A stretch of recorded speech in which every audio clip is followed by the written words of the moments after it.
Hello and welcome. The Counseling Department is offering information in this PowerPoint specific to the junior year. Parents and students will have an opportunity to ask questions either via email to your child's counselor or at your child's individual junior advisement meeting. More information about the junior advisement meetings will come later in the PowerPoint. The Counseling Department is made up of many different people. We are here to support students through their educational experience by helping them with their academic, personal, social, and college and career needs. You will see on this slide the counselor breakdown is by a student's last name. At some schools, the counselor breakdown is by grade level. When that happens, the student has a new counselor every year. Chattahoochee's model of counseling serves the student best because we are able to holistically approach a student's needs by getting to know them over a longer period of time, building relationships with the family, starting with the oldest child. The goal is to truly see the full picture of a student by working with them all 4 years. Take a look at this slide and note your student's counselor. Our department also houses 2 graduation coaches who your student might see if they are struggling. They also assist with the student support team and 504 plans. Our social worker is in our office as well, and she's a great resource for all sorts of community agencies and programs that may be of interest to a student or family. Our registrar handles new student enrollments, withdrawals, and management of records, including transcript requests, which are typically submitted through Parchment. Our professional assistant is the first line of communication in our office. We have a cluster nurse that splits her time between Chattahoochee and a few other schools, and our clinic is staffed with a full-time clinic assistant. We're fortunate to have 2 bilingual community liaisons who are available to help or translate for families who need assistance.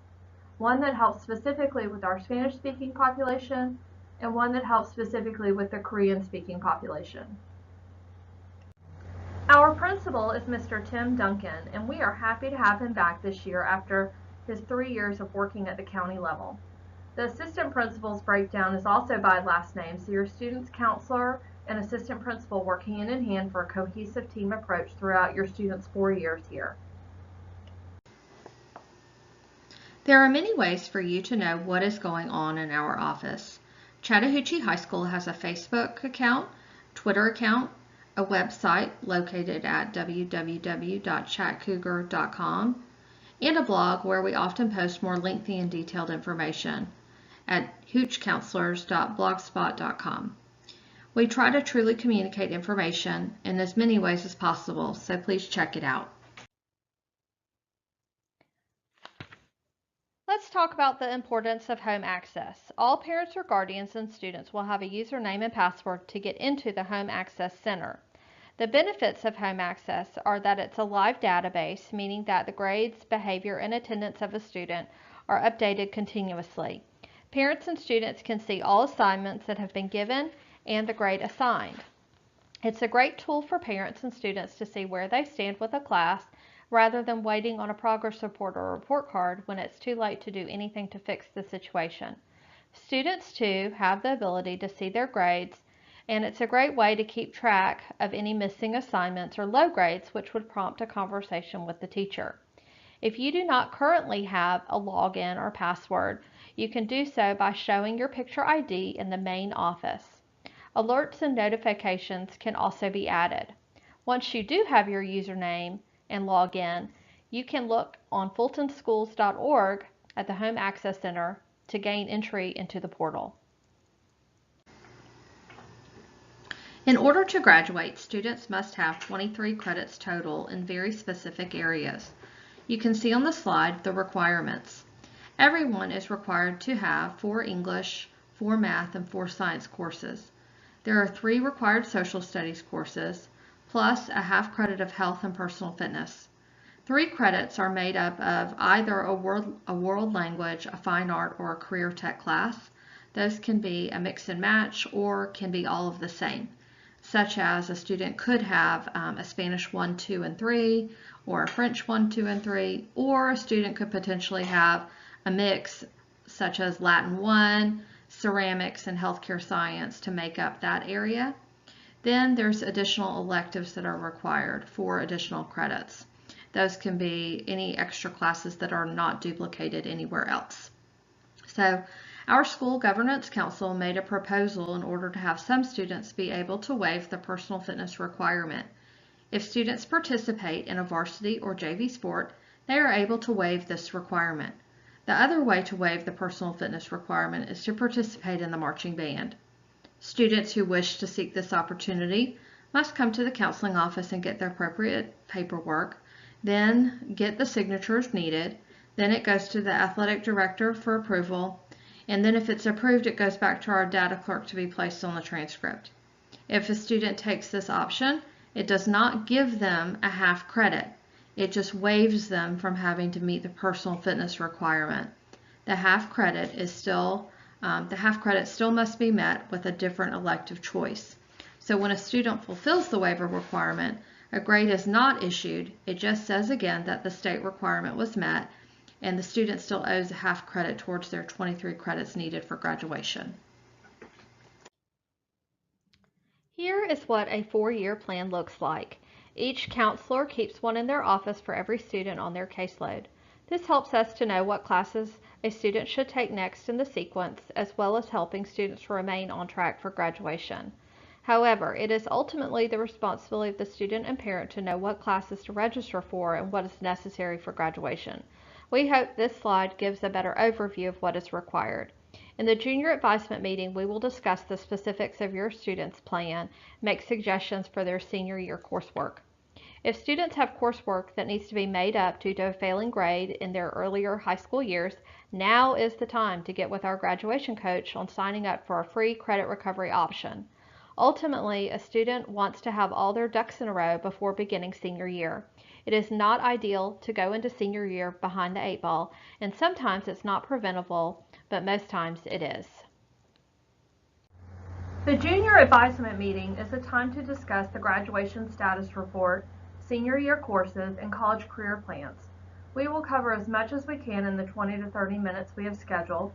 You will schedule your student's junior advisement meeting using the electronic scheduling link provided in the junior advisement email that's sent to you. The link is specific to your student's counselor, so it's very important you only use the link that's emailed to you. Please do not feel pressured to schedule the first available time slot. We chose the scheduling option so you can pick the best day and time that works for your schedule, and having an earlier meeting day and time does not have any effect on your student's course or schedule options for their senior year. If you are unable to attend a meeting, please forward the email and scheduling link to your student so he or she can schedule the meeting themselves. Each parent or student will receive an email confirmation of the meeting day and time, and that email will serve as the student's pass to leave class to attend the meeting. If you end up needing to meet at a different day or time, please use the reschedule link provided to you in the confirmation email. Please note we'll only be able to honor one meeting per student, so if 2 parents and guardians want to attend, you will need to coordinate with each other to find a mutually agreeable day and time. This will ensure we're able to meet with all of the students in the junior class, almost 450 students, in a timely manner. Students will need to come to their junior advisement meeting having already researched at least 3 colleges or universities, as well as researching a strategic workforce initiative. This requirement is referred to as the Bridge Bill, which is a state law, believe it or not, and we're required to have 100% completion for all juniors. This shouldn't take too long on your end, but it is expected to be done prior to your junior advisement meeting. Your counselor will add your 3 colleges and the 1 strategic workforce initiative or skilled job to your graduation status report as confirmation of you completing that activity. Our office is a hot spot for college visits. Students should definitely take advantage of the representatives who come to visit our school. As one student put it last week, she stated that she just met the person who will be reading her application. Hopefully, by meeting these reps, the students feel more in the loop on the application process, scholarships that may be offered, and the overall requirements for the university. Juniors are allowed up to 7 visits for the colleges that come to our campus to meet with students. They can use another 7 for their senior year. It's easy to sign up through the Eventbrite link. Students can print their own pass to leave class. There is also a National College Fair in March. That's a wonderful event. It's held at the Georgia International Convention Center, and students should register, but it is a free event. The registration link is on this slide as well. There are many different types of grade point averages. It is good to know the differences because they serve different purposes. The main type of GPA is the numeric GPA that is on the Fulton County Schools transcript. The numeric average is on a 100-point scale, and this is what will be reported to colleges because that is what is listed on the transcript. This is the cumulative average of all grades in all classes. It includes any extra points that may have been added in for AP, dual enrollment, or honors courses. It includes electives as well as academics because it is an overview of the entire high school career, including middle school courses that counted for high school credit. Another type of GPA is an academic or core GPA. Often a college may use an academic GPA in the admissions process. If this is the case, then all electives must be removed, and only the English, math, science, social studies, and world language courses would be used in the calculation.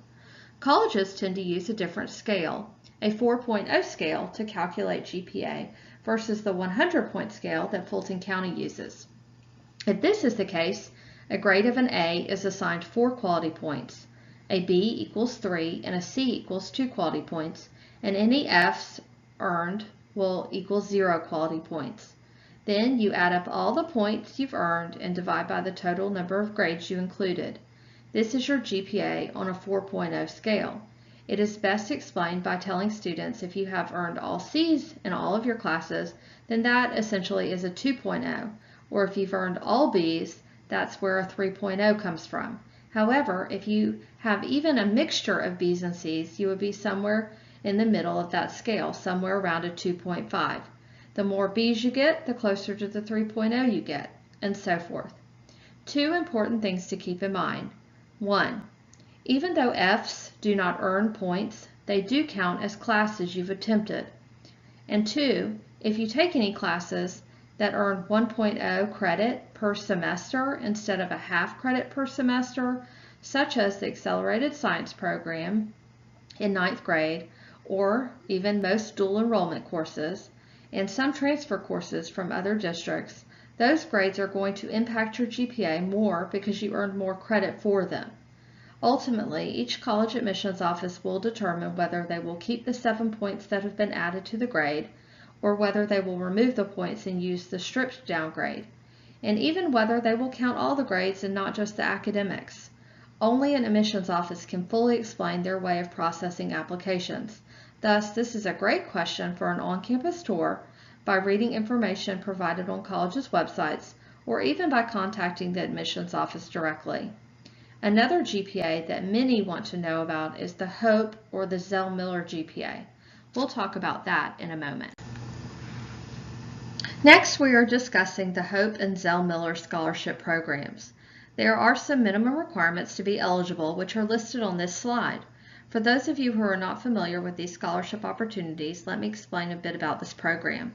This is a lottery-funded program only open to Georgia residents. Students from another state cannot apply for these scholarships. Students also must meet citizenship requirements, be legal residents of Georgia, be graduates of an eligible high school, such as Chattahoochee, and any male students also must register for the Selective Service on their 18th birthday. This scholarship gives students financial assistance for college, and anything you want to know about these scholarships can be found on the Georgia Futures website. That website is www.gafutures.org. There are some general guidelines utilized by the Georgia Student Finance Commission. The Georgia Student Finance Commission is the governing board of the HOPE and Zell Miller scholarships. Chattahoochee does not calculate a student's GPA for these specific scholarships. They are calculated by this commission. Chattahoochee uploads students' transcripts to them, and then they make their adjustments for the calculation.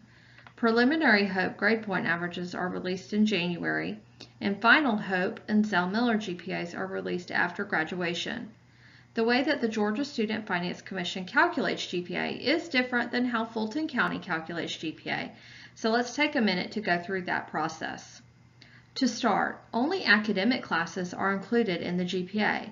That includes all English, math, science, social studies, world language, and academic elective courses like Essentials of Healthcare or AP Psychology. It also means that the 7 points added into the GPA are removed, and the raw grade is what's used in the calculation. Then, for any AP or dual enrollment class, a half point is added onto the quality point given, except for an A. The maximum GPA a student can earn for Hope or Zell Miller consideration is a 4.0. Other things to remember are that middle school courses are not included in the Hope GPA, and your Hope GPA can be viewed on the Georgia Futures website as long as the student's Social Security number is added to their profile. Students must have a core GPA of a 3.0 in high school. Students must also meet the rigor requirement. Rigor is defined differently by Georgia Student Finance Commission than it is for college admissions. Students in the junior class must have 4 academic credits that meet requirements from the rigor list. You can certainly look at the rigor list on the Georgia Futures website, but some examples of classes that are considered rigorous are Algebra 2, Advanced Math Decision Making, Pre-Calculus, Spanish 2, French 2, Chinese 2, Latin 2, or the third year of a language, on-level chemistry or physics, and also most AP classes and dual enrollment courses as well. Hope award amounts vary from year to year and by school because it is a percentage of the standard tuition charges from the previous year. Typically, the rate for the upcoming class is not determined until the end of the year, but for the past few years the rate has been approximately 80% or higher of tuition paid. It's also good to know that mandatory fees are not covered and all institutional fees must be paid by the student. The Zell Miller Scholarship has much higher standards. It's open to graduates who are the valedictorian or salutatorian of their high school class, or students must earn a 3.7 core GPA in high school and also have high test scores, a 1200 on the SAT or a 26 on the ACT. Both of those would have to be a single administration of those tests by the time the student graduates. Those scores are not combined. Students must also meet the rigor requirement as talked about on the last slide. The Zell Miller Scholarship is different from Hope because Zell Miller pays 100% tuition and not just approximately 80-85% of tuition like Hope does. So it pays full tuition. However, again, you're responsible for mandatory fees and any institutional fees, books, housing, all of the other stuff that's incorporated in going to college. The Hope and Zell Miller grant are not talked about a lot, yet they are excellent sources of funding for college. The Hope grant allows students to go to a technical college regardless of a student's high school grade point average. To be eligible for the Zell Miller grant, a student must earn and maintain a minimum of a 3.5 cumulative post-secondary GPA. This will pay for a technical certificate or diploma at a technical system of Georgia school. Some of those schools might include Gwinnett Tech, Lanier Tech, or Chattahoochee Tech. There are many options for paying for college. It's a fantastic option to start somewhere and transfer later because it's one of the most affordable options to pay for school. Georgia Futures is the newly renovated website which was formerly Georgia College 411. The www.gafutures.org website is a one-stop shop for college planning, financial planning, and career planning. There is a lot of information on this website. Students are able to check their Hope grade point averages, apply for colleges, complete dual enrollment funding paperwork, explore colleges, apply for financial aid, and more. However, in order to access this site, students must have their login information. A financial aid information night is offered each year. Please be on the lookout for the dates. We will also email out this information as we get closer to the event. A representative from the Georgia Student Finance Commission will be the guest speaker. There are several types of scholarships: merit, which are based on skills or abilities; local, which are specific to our community; college or university sponsored, or even national scholarships through various websites. There are many search engines to assist in the searching, but admissions representatives, the counseling office, and college visits also reveal many opportunities. Searching for scholarships needs to be far and wide. It is a time-consuming process, but well worth the effort. The last major topic we will discuss in this presentation is dual enrollment, formerly known as Move On When Ready. It gives an opportunity for a student to earn dual credit that counts towards high school graduation, and the opportunity for credit to count towards college credit too. Eligible students include students attending public or private high schools in Georgia. It's open to all grades in high school, however, many institutions will only accept 11th and 12th graders. There is no residency or citizenship requirement to participate, and students must meet admissions requirements at the post-secondary institution. The student also must not have already received a high school diploma. Students must be actively enrolled students. Students who are accepted into a dual enrollment program at an eligible institution will have tuition, mandatory fees, and books paid for, which is a fantastic deal. The credit hours paid for by dual enrollment are not counted toward the attempted hours or combined attempted hours that they limit for Hope and Zell Miller scholarships at the post-secondary level. Also, dual enrollment grades do count towards the student's initial Hope or Zell Miller eligibility as they exit high school. However, dual enrollment classes do not count in the student's Hope or Zell Miller maintenance GPA while in college. If you are wanting to pursue dual enrollment coursework, there are some steps that must be followed. The first step is talking to your counselor during your junior advisement meeting if you are interested. We will be discussing your potential senior schedule, and this is a great time to talk through your senior year plans. Also, if you plan to take college classes, then you must have an SAT or ACT score, and so taking that as soon as possible, preferably before the May test date. The Fulton County deadline for submitting initial paperwork for dual enrollment is March 31st. Please make sure to adhere to that deadline.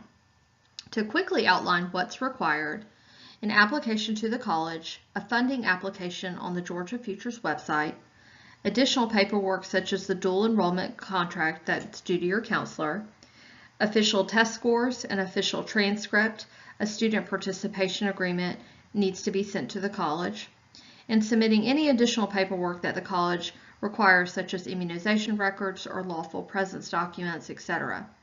Keep in mind that the college process is changed often, so your best avenue for information will come directly from the college dual enrollment websites. Thank you again for tuning in. I highly encourage you to bring your questions to your junior advisement meeting or send an email to your child's counselor if you have additional questions. Thank you again.